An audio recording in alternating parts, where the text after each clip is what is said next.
इसमें तुमको history chemistry का ये बहुत इंपॉर्टेंट पार्ट है। Fischer projection, Newman, sawhorse projection formula, और एक और होता है उसे कहते हैं वेज प्रोजेक्शन।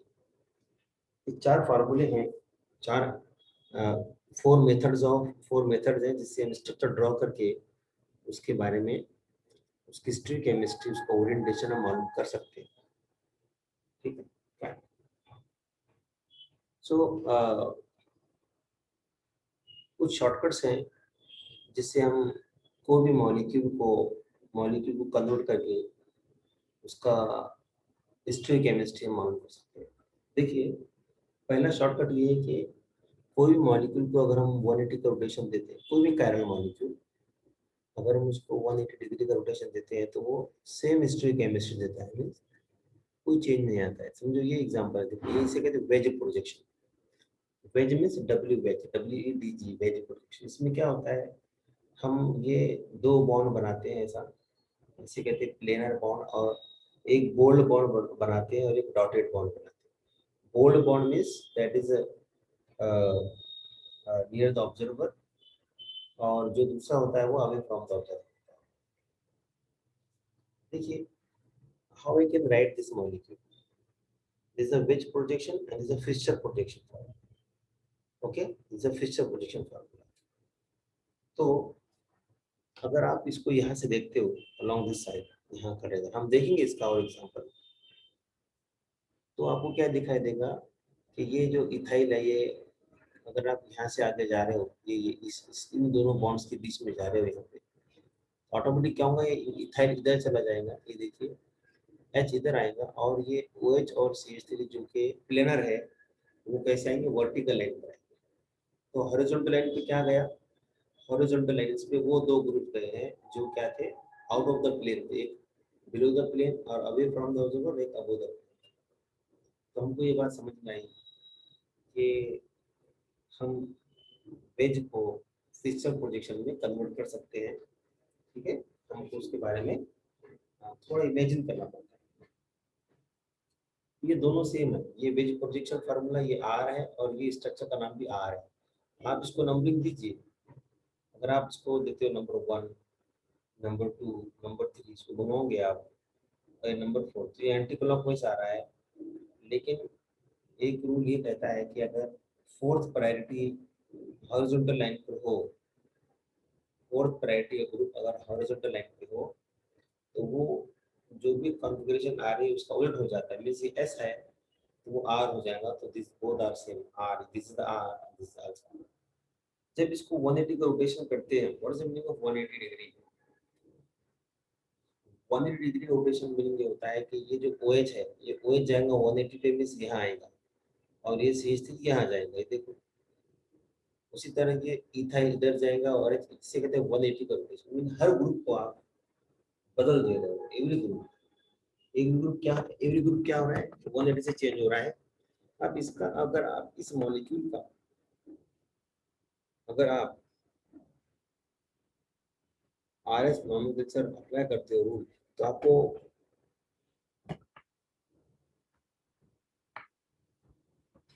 वही मिलेगा, आर मिलेगा। देखिए कैसे जो अप्लाई, इसको नंबर 1 आएगा, नंबर 2, नंबर 3, और आप इस तरह रोटेट करोगे तो एंटी क्लॉकवाइज हो रहा है, लेकिन ये fourth group is on the horizontal line, therefore this has become R, ये आर हुआ। ठीक है, ये दोनों सेम। अब ये जो फार्मूला है, ये फिशर प्रोजेक्शन फार्मूला, इसको कन्वर्ट करना है वेज प्रोजेक्शन में। ये दोनों सेम है, ये सेम मींस चारों भी सेम, 1 2 3 4 चारों भी सेम है। अब इसको कन्वर्ट कैसा करेंगे, इसको तो कन्वर्ट किया वेज को हम फिशर में, फिर इस फिशर को फिर वेज में कैसा कन्वर्ट करोगे, तो वो बहुत आसान है, बहुत वेरी इजी। हमको क्या करना पड़ेगा, हमको जो वर्टिकल लाइन है ना, वर्टिकल लाइन की जो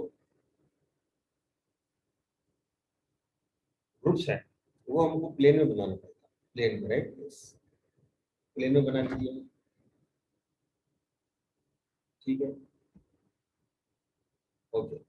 और जो हॉरिजॉन्टल के ग्रुप्स है एच और इथाइल उसको वेज में बनाइए, means above the plane below the plane. तो जो फोर्थ प्रायोरिटी है उसको बिलो द प्लेन कर दीजिए ये, और जो हायर प्रायोरिटी है उसको अबोव द प्लेन।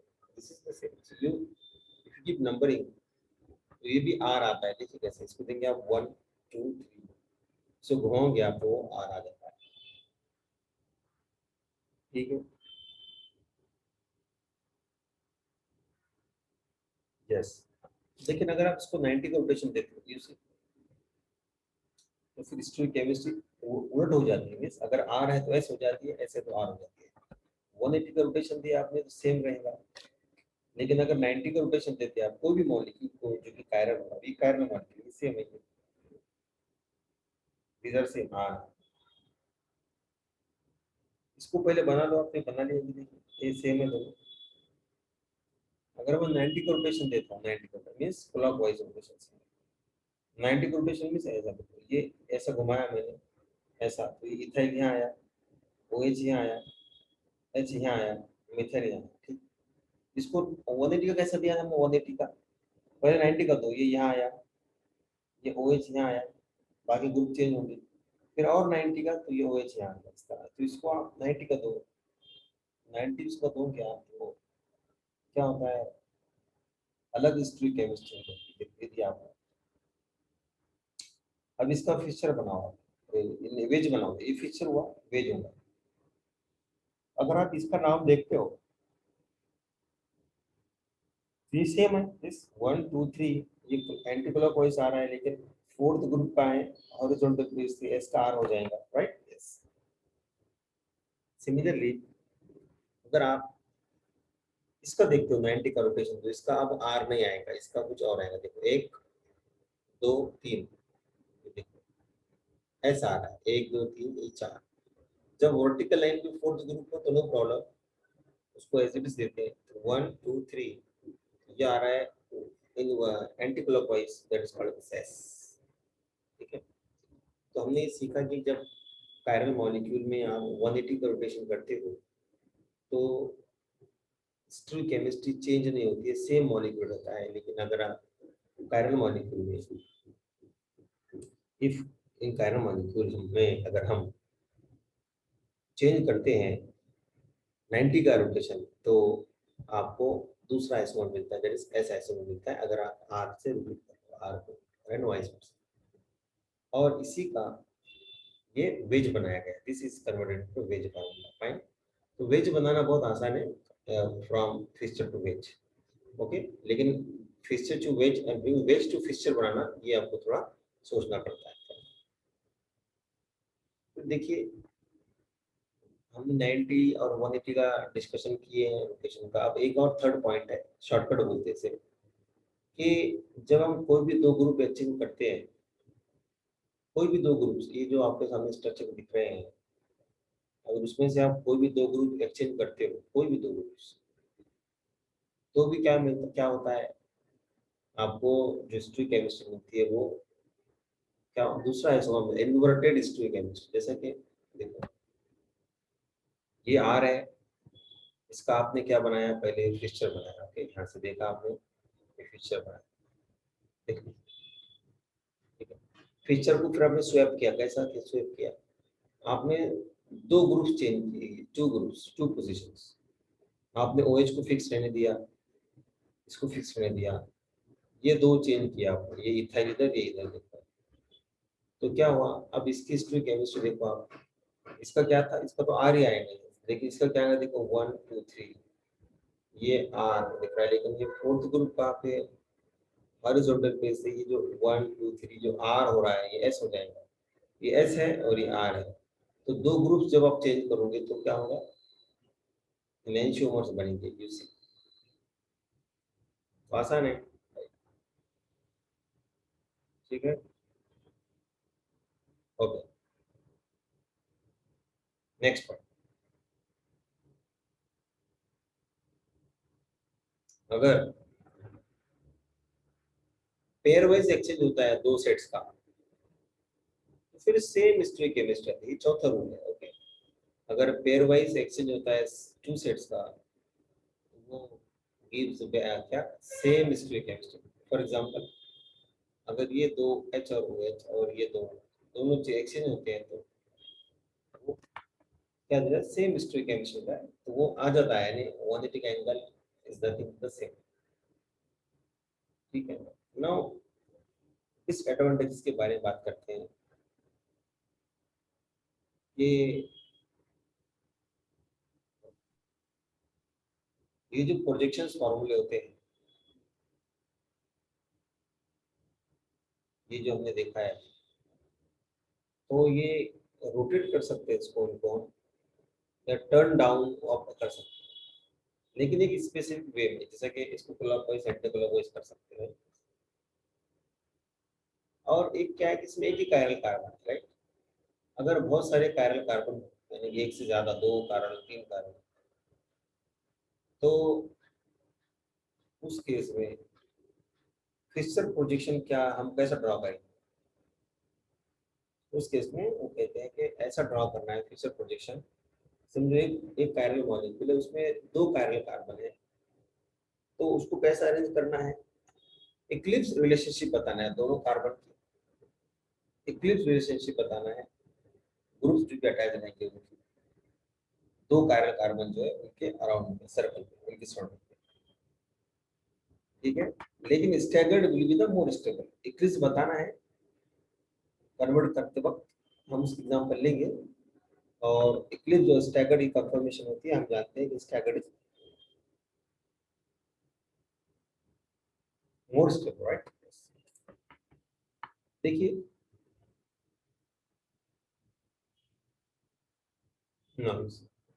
एक थर्ड है, अभी हमने दो देख लिया है, पहला देखा है हमने वेज प्रोजेक्शन, दूसरा देखा है हमने Fischer, third one is sawhorse representation. देखो ये एक स्लाइड में आपको समझ में आएगा कि व्हाट इज साहर्स। तो फिशर से साहर्स बनाते हैं, पहले वेज से साहर फिशर बनाया आपने, फिशर से आप साहर्स बना सकते हैं, बाकी कुछ कहीं से नहीं बना सकते, ओनली साहर्स बनाना है। साहर्स मीन्स व्हाट, एक तरह का प्रेजेंटेशन है साहर्स, साहर्स। तो इसमें क्या होता है, ये जो कायरल कार्बन है दो, इसको इमेजिनरी कट कर देते हैं और लेटर वाई की शेप में देते हैं। ये सी एच नीचे की तरफ जाएगा और ये वाई,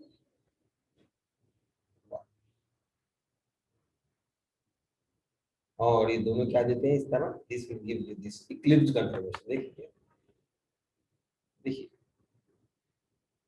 ये फिक्चर प्रोजेक्शन है लेफ्ट में, कार्बन नंबर देख लीजिए, एक दो तीन चार, नंबर नंबर टू और नंबर थ्री कार्बन जो है वो कायरल कार्बन है, तो नंबर टू नंबर थ्री आपने ऐसा बॉन्ड बना लिया, ये बॉन्ड उसको आपने इस तरह थोड़ा डायगोनली बनाया।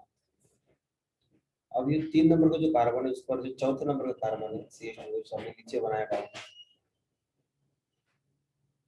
इसमें, और ये नंबर वन में जीरो का एंगल है, स्ट्रेट लाइन है, ये नीचे आ गया सी एच।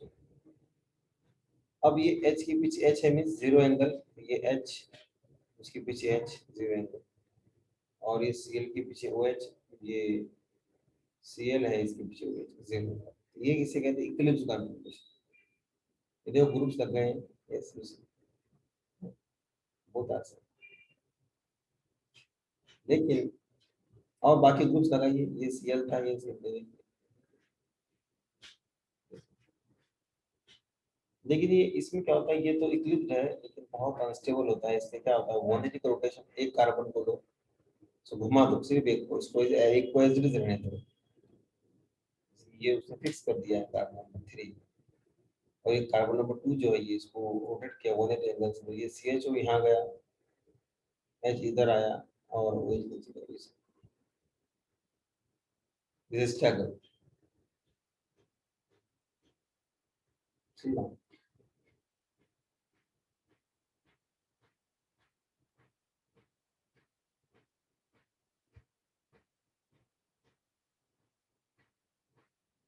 तो फ्यूचर प्रोजेक्शन का कन्वर्जन सॉर्स में ऐसा हो सकता है, ये आपको इस तरह करने से आपको क्या एरर एरर नहीं आता है, मीन्स वेरी इजीली आप जो कर सकते हो। ठीक है, yes, now next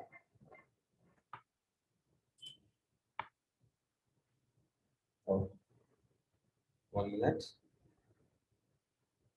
now Newman projection के बारे में, ये फोर्थ टाइप का है प्रोजेक्शन फार्मूला।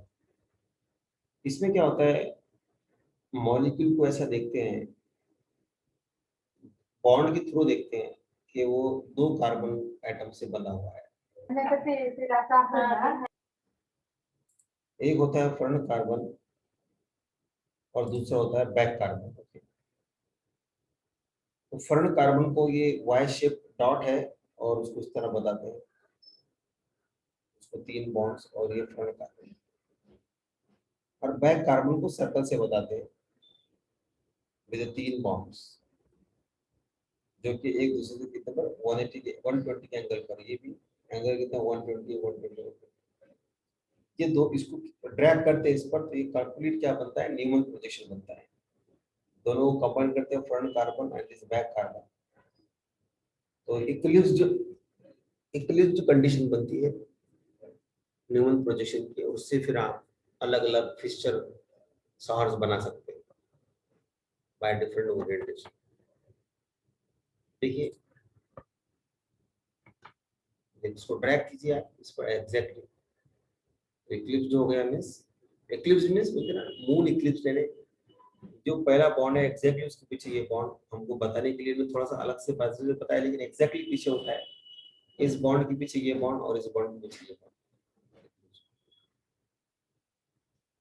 जब इसको आप रोटेट करते हो, ये फ्रंट फ्रंट कार्बन को, ये और ये circle is the back carbon, तो ये 180 के रोटेशन से, तो आपको स्टैगर्ड कॉन्फ़िगरेशन मिलती है जो कि बहुत स्टेबल होती है। और इसको आप रोटेट कर सकते हो कितने भी एंगल से।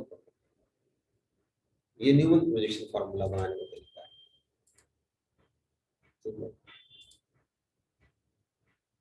Yes.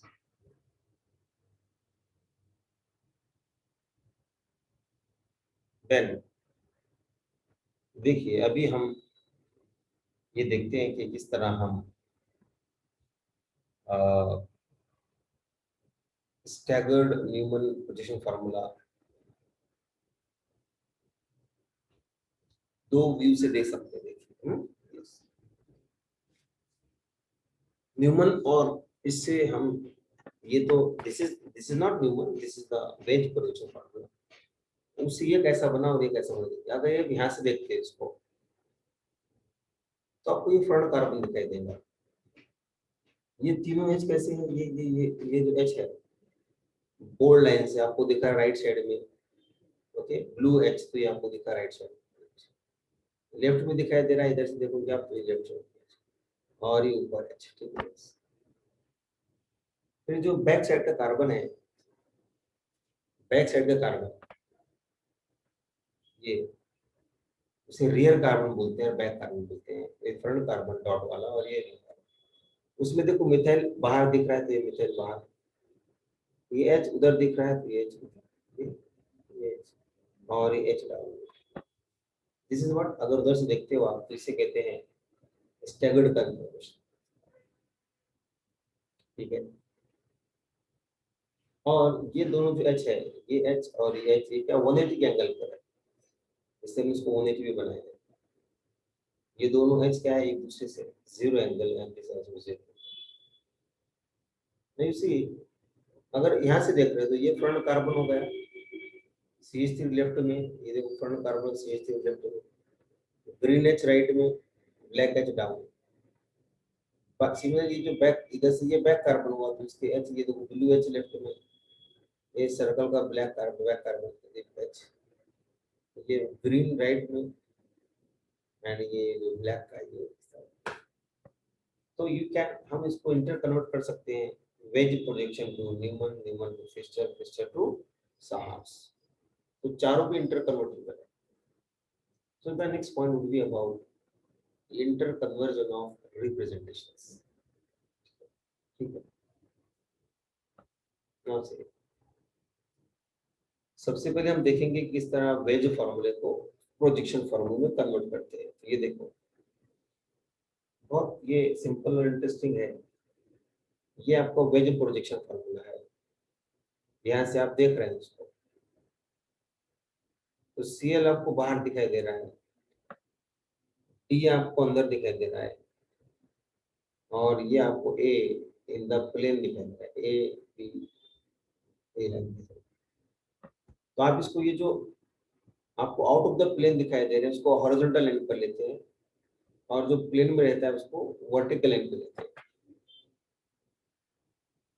ठीक है। और आपको कहाँ देखना है मॉलिक्यूल को, ये डैश लाइन और वेज लाइन के बीच में देखना है,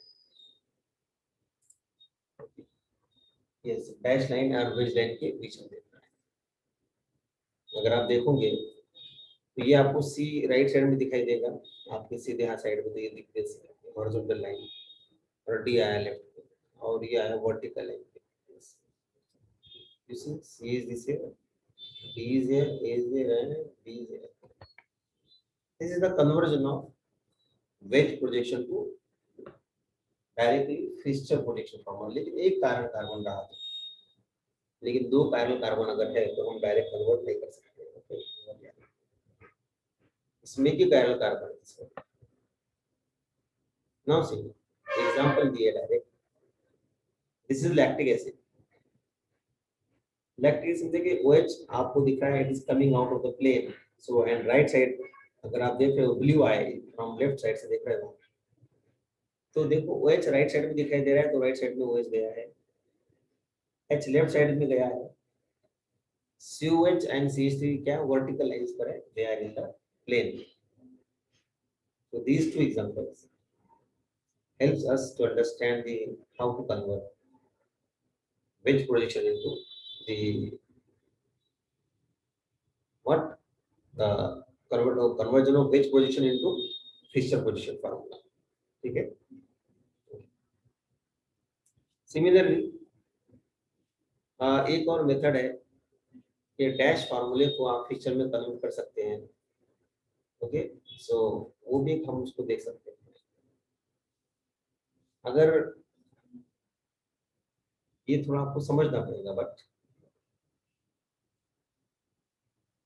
अगर सॉलिड जो लाइंस होते हैं, सॉलिड कंटीन्यूअस लाइन जो बनाते हैं, तो उसको हम वो यूज करके भी we can draw the correct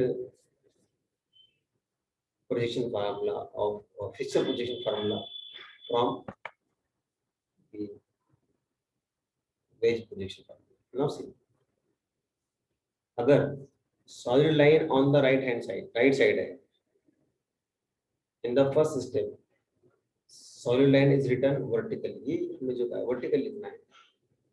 second step में horizontal line बनाना है, और उस पर ग्रुप्स रखना है, कहाँ पे, जो आपको राइट साइड में दिख रहे हैं राइट साइड में लिखिए, और जो लेफ्ट में लिखिए, ये एग्जांपल है, ठीक है। यस,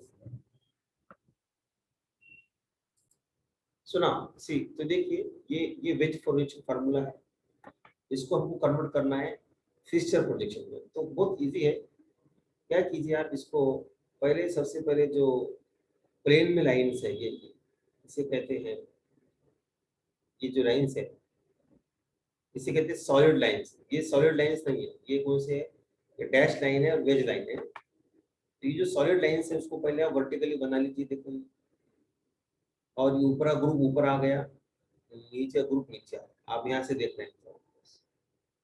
स्टेप 1 हुआ, फिर स्टेप 2 में क्या करना है, स्टेप 2 में ये करना है, ये जो आपको OH बाहर दिखाई दे रहा है इधर आउट ऑफ द प्लेन, तो उसको आपको इधर लिखना है राइट साइड। अगर आप यहाँ से भी देख रहे हो, ओके, तो आप उसको यू कैन राइट, ओके। और BR कहाँ दिखाई देगा आपको, लेफ्ट साइड, हाँ इधर लिखूंगे आप लेफ्ट साइड, और H लिखूंगे राइट साइड, फाइन।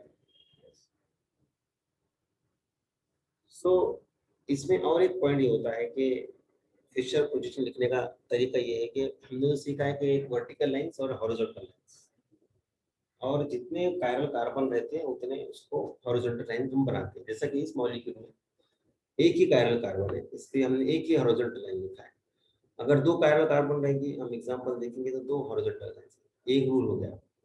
एक रूल और क्या है, ये जो ग्रुप्स है यहाँ पर आपको ये दिखाई दे रहे हैं सॉलिड लाइंस पे, वो वर्टिकल आएंगे, और ये बाकी जो आउट ऑफ द प्लेन है, आउट ऑफ द प्लेन वो पाएंगे वर्टिकल हॉरिजॉन्टल लाइन पे। एक और नोट ये एमएस रूल है इसका कि अब ये देखिए, ये जो वर्टिकल लाइन में हमने कार्बन लिखे हैं, ये जो CHO और CH3 दोनों में से कौन सा ऑक्सीडाइज्ड है, ये ऑक्सीडाइज्ड है। तो ऑक्सीडाइज हमेशा कहाँ आना चाहिए, टॉप में आना चाहिए, तो हमको घुमाना पड़ेगा। तो क्या होता है कि 180 एंगल से घुमाओगे आप, जैसे कि 180 मीन्स सब चेंज कर दो, CH3 यहाँ, ये यहाँ, ये यहाँ, ये यहाँ, तो हो गया 180 से सेम स्ट्रक्चर आएगा, सेम कॉन्फ़िगरेशन। तो अगर ऐसा है तो फिक्चर में एक रूल है कि टॉप में जो कार्बन चाहिए वर्टिकल लाइंस में, ये most oxidized carbon is to be placed on the top of the vertical line. If not, rotate the feature projection by 1 through 180. ठीक है, और 180 से घुमाओगे तो आपको क्या मिलेगा, फीचर पोजीशन फॉर्मूला मिल जाएगा। देखिए, ये देखिए, ठीक है, सही, okay, right. Now if you go for, तो थोड़ा हो गया है, लेकिन अभी आ जाएगा। सर एक चीज हम इसमें जो विषय का हम जो ये लिखेंगे RS कॉन्फ़िगरेशन, बोलो तो बोलो। हमारा जो लिस्ट प्रायोरिटी रहता है तो हम उसको ऐसा भी कर सकते हैं ना, तो जो हम जो पेज से फिशर में करते हैं तो जो लिस्ट प्रायोरिटी रहता है तो ऑन लेफ्ट साइड ऐसा भी बोल सकते हैं ना, नहीं नहीं नहीं नहीं, वैसा नहीं बोल सकते। ऑन ये लेफ्ट साइड ऐसा नहीं बोल सकते। ये तुम यहाँ देखो, यहाँ पर तुम्हें समझ में नहीं आ रहा है यहाँ पे, एक मिनट, तो आप फिर आएगा ऐसे, वही तो समझा रहे हैं ना हम आपको, आप इसको समझो ना, जो तुमने सीखा है, जो तुम्हारे जहन में, सब छोड़ दो उसको, ये जो कंसेप्ट हम बता रहे हैं ना, इसको सीखो आप, ठीक है। ये बहुत बेस्ट मेथड में है, और लेकिन ये हैंग हो रहा है अभी। 1 मिनट, ओके।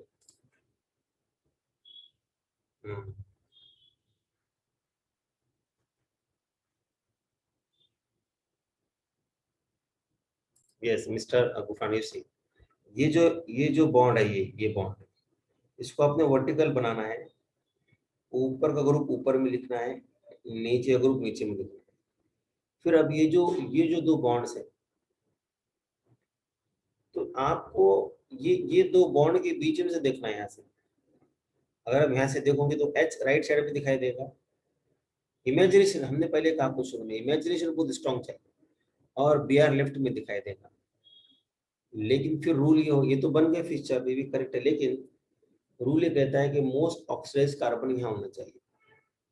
तो ये इसको आप ऑलरेडी से रोटेट कर दीजिए, तो उसका नाम सेम हो जाएगा, फाइन, ठीक है,